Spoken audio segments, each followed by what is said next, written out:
ఏది అయినా ట్రై చెయ్యి ఆచి చికెన్ మసాలా. ఆచి చికెన్ మసాలా.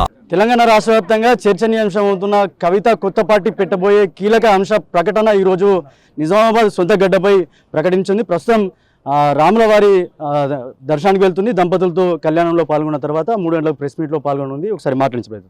మేడం, నిజామాబాద్ జిల్లాలో సొంత గడ్డపై పార్టీ పేరు ప్రకటనతో పాటు కీలక అంశం మాట్లాడే అవకాశం ఉన్నట్టు తెలుస్తుంది. రాష్ట్ర వ్యాప్తంగా కూడా మొత్తం ఇటు చూస్తున్నారు. నిజామాబాద్ సైడ్ ఏం చూస్తారు? అంటే ప్రధానంగా ఒకటండి, నిజామాబాద్ అనేటటువంటిది చరిత్రలో గౌతమ బుద్ధుడు గురించి ఎక్కడ చరిత్ర రాసినా ఒక 16 జనపదాలు ఉన్నాయంటే అలా మన బోధన్ది ఒక పేరు ఉంటుంది. అటువంటి బోధన్ గడ్డకు నేను కోడలుగా రావడం అన్నది నా జన్మల సుకృతం అని చెప్పి నేను బలంగా నమ్ముతా ఉన్నాను. అంతేకాకుండా నిజామాబాద్ జిల్లా అంటే ఒక రైట్ వింగ్ సిద్ధాంతానికైనా లెఫ్ట్ వింగ్ సిద్ధాంతానికైనా అన్ని రకాల సిద్ధాంతాలను అన్ని రకాల ఉద్యమాలను ఇప్పుడు లేటెస్ట్గా మలిదశ తెలంగాణ ఉద్యమాన్ని కూడా బలంగా వినిపించినటువంటి గడ్డ. అంటే నిజామాబాద్ జెడ్పీ చైర్మన్ గెలవడం అనే దాంతో తెలంగాణ ఉద్యమం ఒక మలుపు తిప్పినటువంటి సందర్భం. సో అట్లా ఎక్కడ చూసినా నిజామాబాద్ జిల్లా వాసులు ఒక చరిత్రను క్రియేట్ చేసినారు. సో అందుకే ఇవాళ మా నిజామాబాద్ నుంచి 3 గంటలకు ఒక కీలకమైన ప్రకటన చేస్తాం.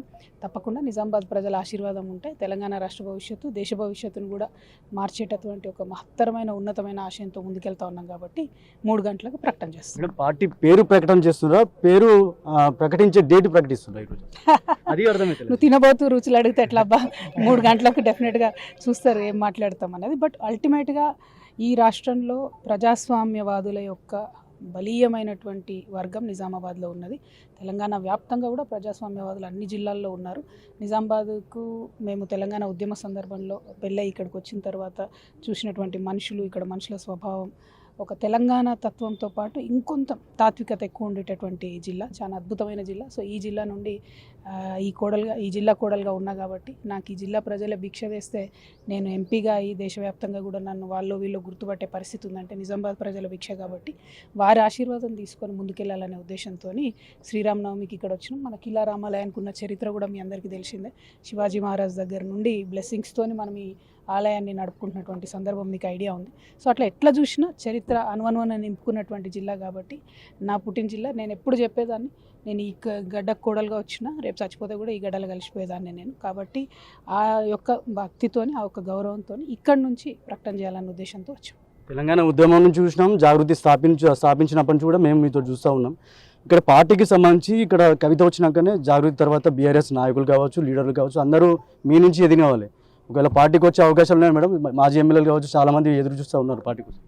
అంటే ఈ ఒక్క జిల్లా అని కాదు కదా, తెలంగాణ వ్యాప్తంగా ఒక పెను ప్రకంపనలు సృష్టించబోతా ఉన్నది ఈ తెలంగాణ జాగృతి.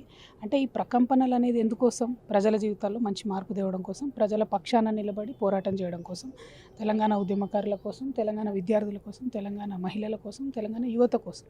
సో ఆ మార్పులో తొలి అడుగు అనేటటువంటిది ఇక్కడ నుంచి ఈ ఆశీర్వాదంతో ముందుకెళ్లాలనే ఉద్దేశంతో పనిచేస్తాం. ఇది ఓవరాల్గా పార్టీకి సంస్థాగతంగా బలపరిచేందుకు, పార్టీ పేరుని ఇక్కడి నుంచి పార్టీ పేరును ప్రకటించేందుకు ఒక కీలకమైన ప్రకటన చేయనున్నారు. అందు గురించే 3 గంటలకి కీలకమైన ప్రెస్ మీట్ ఉంటుంది. ప్రెస్ మీట్ తర్వాత చాలా అంశాలు మాట్లాడే అవకాశం ఉన్నట్టు తెలుస్తుంది. ఎందుకంటే తెలంగాణ జాగృతితో పాటు తెలంగాణ బీఆర్ఎస్ పార్టీ ఇక్కడ నుంచి సంస్థాగతంగా బలపడినప్పటికీ కవిత వచ్చినాకనే ఇక్కడ బీఆర్ఎస్ పార్టీ కావచ్చు, టీఆర్ఎస్ పార్టీ కావచ్చు, ఇక్కడ పనిచేసిన ఎమ్మెల్యేలు కావచ్చు, మాజీ ఎమ్మెల్యేలు కావచ్చు, అందరూ కూడా కవితతోనే పైకి వచ్చిన వారు కాబట్టి పార్టీ ఏర్పడిన తర్వాత ఎలాంటి పరిణామాలు జరిగే అవకాశం అయితే ఉందని చెప్పుకోవచ్చు. ఒక ఉత్కంఠభరితమైన విషయం అయితే ఇక్కడ చెప్పుకోవచ్చు. 3 గంటలకైతే కీలకమైన ప్రెస్ మీట్ ఉంది. ఆ పార్టీకి సంబంధించిన ప్రకటన చేస్తారా, చేయరా, లేకపోతే పార్టీ ప్రకటించే డేటు ప్రకటిస్తారా అనేది వేచి చూడాల్సిన అవకాశం ఉంది. సందీప్తో రాజేష్, బిగ్ టీవీ, నిజామాబాద్ నుంచి.